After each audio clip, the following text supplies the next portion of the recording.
Ассалаумағалейкум. Бізбен бірге жұмыс жасаған қазір біздің партнерларымыз шамамен 10 миллион теңгедей ақшаны қалай тауып жатыр. Мен сізге қазір барлығын 100% дәлелдеп берейін. Былайша қарағанда өтірік сияқты, бірақ та біздің заманда ақшаның барлығы Инстаграмда.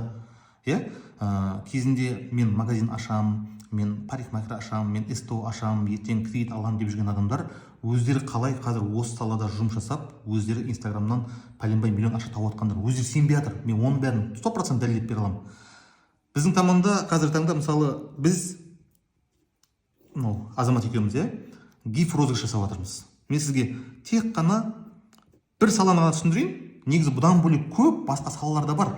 Дәл осы біздің подписчик жинап беріп, плюс обучениемізді алудың арқасында әркім әртүрлі мақсатта пайдаланады. Бұл өзіңіздің шешіміңіз, өзіңіздің еркіңіз. Біз сізге просто варианттарын көрсетеміз. Өзіңіз қайсысын таңдайсыз. Бірақ бүкіл схема рабочий. Гиф розыгрыш дегеніміз, мысалы біз қазір 100 адамға 100 мың теңге ойнатамыз дедік. 100 адамға 100 мың теңгеден. Қанша бұл? 10 миллион болады. Яғни бұл 10 миллион теңге. Дұрыс па? Енді қараңыз, бұл ақша негізі бізде қалтамызда жоқ болса да, бірақ та біз бұл ақшадан 2-3 есе артығын тауып жатырмыз. Бұл ақша қалай пайда болады? На самом деле бізде қазір бар, бірақ біз бастаған кезде біздің қолымызда бұндай ақша жоқ болды. На самом деле біз кеше 3 ақ чип ойнатқан кезде де біздің ондай автокөліктеріміз болмаған, бәрін біз нөлден бастадық. Соның барлығын қазіргі таңда блогерлер қалай ақшаның қаймағын тауып жатыр, соның барлығын сізге бір гифпен ғана түсіндіріп беремін. Бірақ бұдан бөлек түрлі тағы да варианттар бар. Мысалы біз қазір айтып жатырмыз, 100 адамға 100 мың теңгеден таратамыз деп. Ол Инстаграм розыгрыш, кәдімгі Инстаграмда дырылдату арқылы. Бір адам бір автокөлік ұтып алғанша 100 адам 100 мың теңгеден ұтып алсын деп. Бізге подписчиктер ағылып келіп жатыр. Және де біз ол жерде айтып жатырмыз, біздің шартымыз бар. Ол үшін сіздер ешқандай ақша төлемей қойыңыздар деп жатырмыз. Ол үшін сіздер біздің достарымызға тіркеліңіздер деп. Біздің достарымыз болып, мына жерде сіз тұрасыз, мысалға, бізбен бірге жұмыс жасайтын болсаңыз. Біздің мысалы аудиториямыз сізге қарай өтеді. Біз оларға айтып жатырмыз ғой, мына бір адам ұтпайды, 100 адам ұтады. Соның шарты ақша төлеу емес, бар болғаны біздің көрсеткен достарымызға тіркелу деп. Мына жерде сіз барсыз, сіз секілді тағы да адамдар бар. Сізге мысалға біз айтып отырмыз, шамамен 50-60 мың. Мың. Живая аудитория. Тағы айтайын, бұл накрутка емес, бұл бот емес, кәдімгі живой аудитория ғой, кәдімгі живая аудитория, кәдімгі адамдар. Подписчиктер жинап береміз. Бұл сіздің жеке өзіңіздің армияңыз. Бұл адамдарды жоғалтып алмау үшін не істеу керек, соның барлығын үйретеміз. Бұл жерде подключ, кәдімгідей қандай видео түсіру керек, ол видеоны қалай түсіру керек, бұл жерде ол видеоны қалай өңдеу керек, CapCut'тың дұрыс приложениесін дұрыс оңды пайдалану қалай өтеді, қалай өтпейді. Одан бөлек Инстаграмның өзінің қазір айтамаймын мен, оны тек қана сіз партнер болған кезде түсіндіретін жұмыстар бар да. Көптеген құпиялар бар, соның барлығын айтамыз. Мына жерде сізге біріншіден 50-60 мың живой аудитория жинап бердік. Екіншіден біз сізге под ключ полное обучение. Бұл жерде кәдімгідей от үйді түсіндіреміз. Қалай жасау керек, не істеу керек, қандай жұмыс жасау керек, әрекет. Бұның барлығы біздің өзіміздің басымыздан өткен қателіктер, соның барлығын блогерлердің айтпайтын құпиясын полный үйретіп береміз. Негізі блогерлер бұны курс дейді. Бұны курс деп бір кемінде 200-300 мыңға рассрочка жасап бұны. Білесіздер ғой? 12 айға бөліп төлейсіз дейді. Дұрыс па? Осылай алады негізі. Біз бірақ сізге 50-60 мың живой аудиторияны плюс обучениеге қосып береміз. Яғни сіз мына жерде уже готовый бизнес ретінде пайдаланасыз ба, оны любой направлениеде, любой салада пайдалануға болады, оны өзіңіз таңдайсыз, өзіңіздің шешіміңіз бұны. Біз сізге главный 50-60 мың живой аудитория жинап береміз, плюс обучение береміз. Енді қараңыз, оны ертең болашақта сізде біз секілді гиф ойната аласыз. Мысалы біздегі бір партнеріміз бар, ол гифта ақша ойнатқан жоқ, автокөлік ойнатты. Қазір көп қой блогерлар. Мінекей осы автокөлікті ұтып алғыларыңыз келетін болса, мен достарымда сіз тіркеліңіз дейді. На самом деле оның өзінің автокөлігі болған жоқ, оның ағасының автокөлігі болды. Ағасы автокөлігі сата алмай жүрді, ағасының автокөлігінің құны негізі 7 миллион теңге түгіл.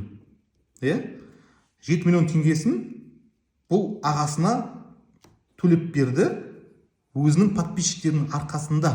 Мысалыға, біз сізге айтып отырмыз ғой, 50-60 мың живой аудитория подписчикін береміз, плюс обучение, осының барлық подключ деп отырмыз. Естественно, бұл ақылы. Бірақ та біз өзге блогерлар секілді 50-60 мың живой аудитория подписчикін беретін любой блогер кемінде 500 мың, 600 мың теңге ақша алады.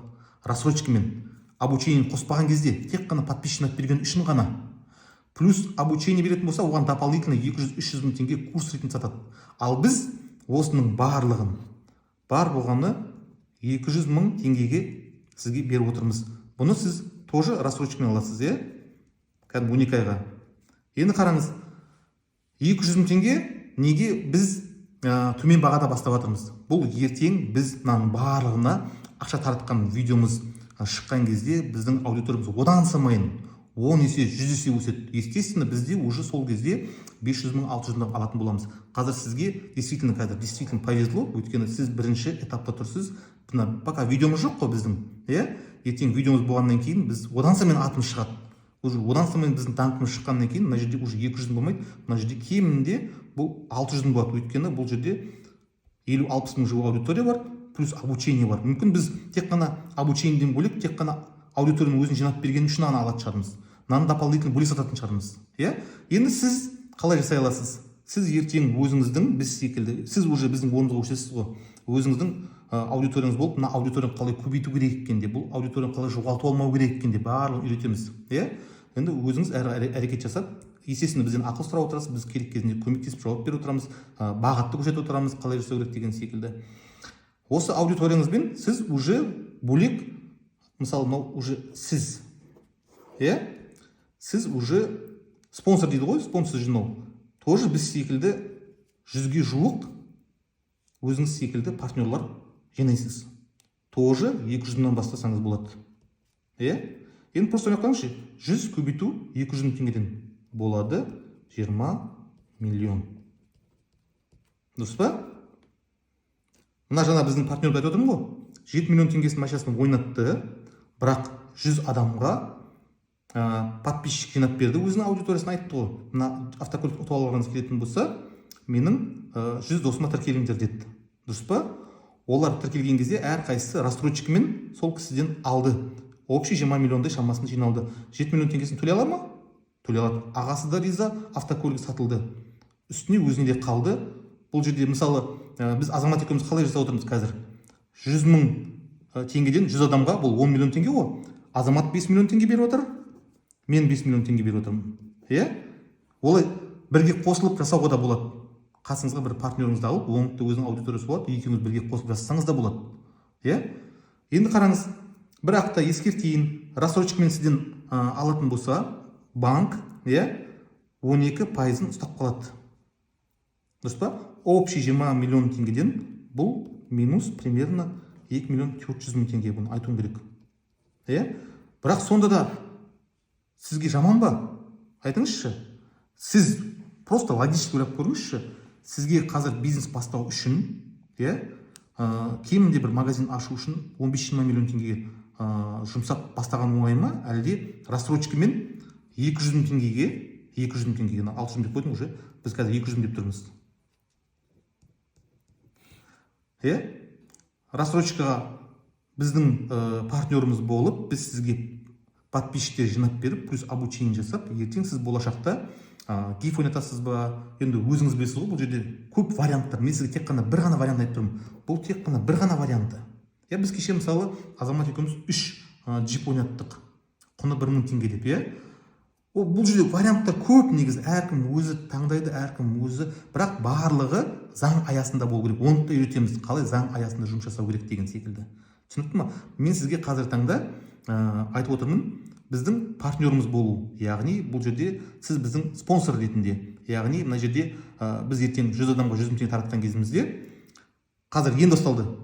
Мына жерде 50-60 мың живой аудиторияны өзіңізге жинап алу, бұған біз гарантия береміз.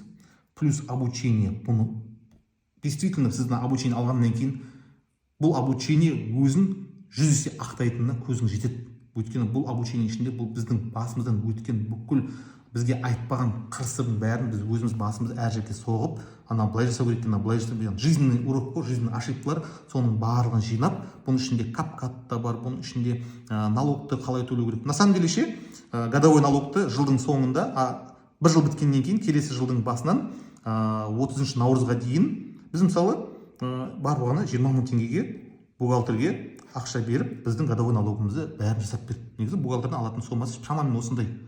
Сіздің годовой налогыңызды қалай төлеу керек екенін документацияны өткізіп береді. Сосын сіз өзіңіз годовой налогтан бір жылдан тапқан ақшадан 10%-ын қателеспесем үкіметке төлейсіз.